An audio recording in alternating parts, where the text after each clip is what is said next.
Hello all and welcome to number 4 in the Witchy waffle series. It is coming towards the end of October and the shops are filled with silly plastic toot like this. Because Halloween will soon be upon us and I love Halloween. Show me a goth that doesn't.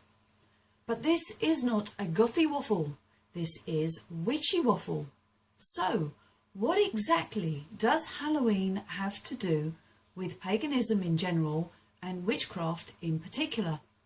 The answer is very simple. Absolutely nothing.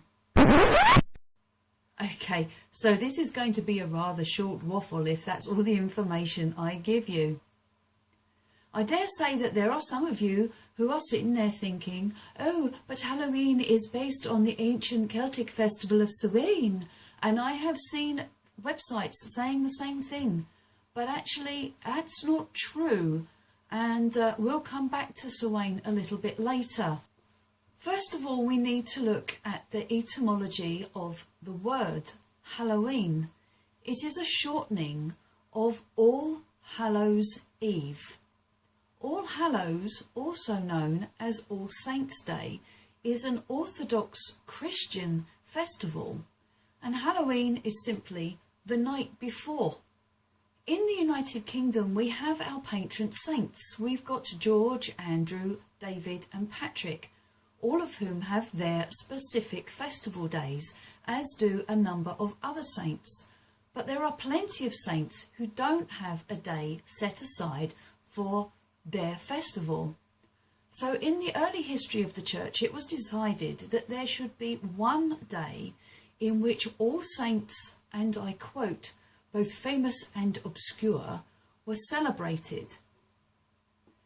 Now the date upon which you celebrated All Saints' Day would be different depending on which branch of Orthodox Christianity you belong to. In some of the branches, it was X number of days after Pentecost. In other branches, it was X number of days after Easter. It is worthwhile remembering that the early church was like the ecclesiastical equivalent of the Borg. Every time the church went into a new area, it would assimilate the customs and traditions of that area in order to get people through the church doors. It was not uncommon for the dates of important Christian festivals to be moved to tie in with local customs. In the Western Church, All Saints' Day was celebrated around the middle of May to tie in with the ancient Roman festival Lumeria. The Feast of Lumeria is one in which offerings would be left to placate restless or malevolent spirits. At some point in the church's history, it was decided that there should also be a day to remember the faithful departed. This is known as All Souls' Day, and this generally occurs the day after All Saints' Day. It wasn't until the 700s that Pope Gregory III decided that All Saints' Day should be moved to the 1st of November. And whilst many scholars would argue that this was done to tie in with the ancient festival of Samhain, it has to be said that a great many cultures have their own festivals to remember the dead, and an awful lot of these occur around the October or November time. This is because October-November was often a harvest celebration as well, and this seemed to be the perfect time to give offerings to those who had gone before, whilst you still had plenty to offer them. Samhain falls roughly halfway between the autumn equinox and the winter solstice. For the Celtic people, this was a time of harvest. It was also the point at which they brought the livestock in from their summer pastures or grazings in order to either be stabled or slaughtered for the winter.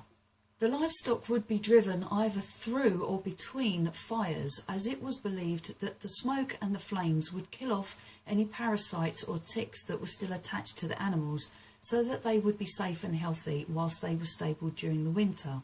Some scholars will tell you that the Celts believed this to be the true beginning of winter, and therefore it was the Celtic New Year. And although this is open to debate, it's quite a nice idea. It was also believed at this time the veil between this world and the next was at its thinnest.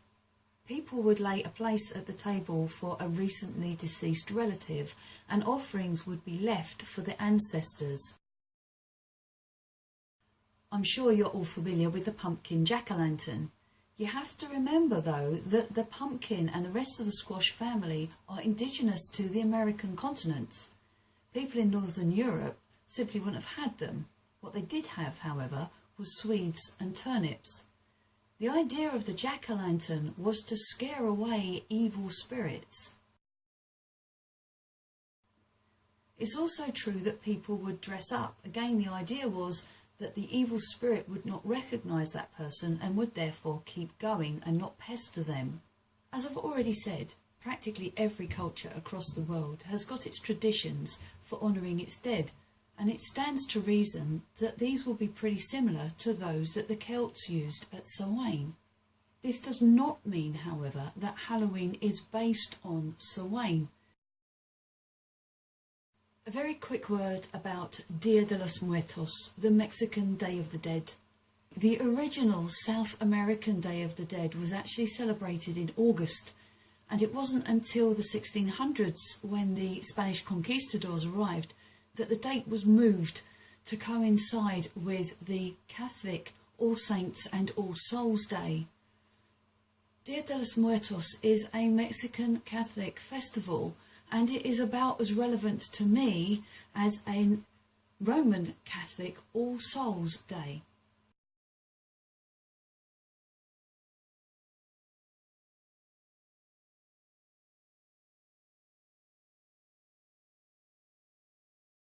I guess the point I'm really trying to get back to is that Halloween is All Hallows Eve. It is an Orthodox Christian festival. It is the day before All Saints' Day, and it just so happens that in many countries it falls on around the same time as an ancient pagan festival. This was because the church moved it. To say that they are the same is simply not true. It's like saying that Yule and Christmas are the same. They're not. Christmas was moved so that it fell on the same day as the birthday of the god Mithras and around the same time as the winter solstice festival. Yes, a lot of the traditions have merged. Yes, a lot of the customs are shared, but the actual festivals themselves are not the same, and one is not based upon the other. If you do some research into your own tradition, chances are you will find some kind of ritual somewhere that honours and celebrates the dead. As someone who follows the Egyptian path, I will be performing an Isaiah, which is an Isis-based ritual. If you are Nordic, you want maybe try an Alpha Blot, which is a sacrifice to the dark elves. It's not actually elves, it is the spirits of men who have passed on. Look further into your own traditions rather than just jumping on the Samhain bandwagon. The chances are you'll find something that's more appropriate to your path. As a witch, you can keep it very, very much simpler. A very simple offering to your loved ones who have passed.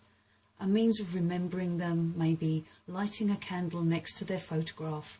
It doesn't have to be elaborate. It doesn't have to be long-winded.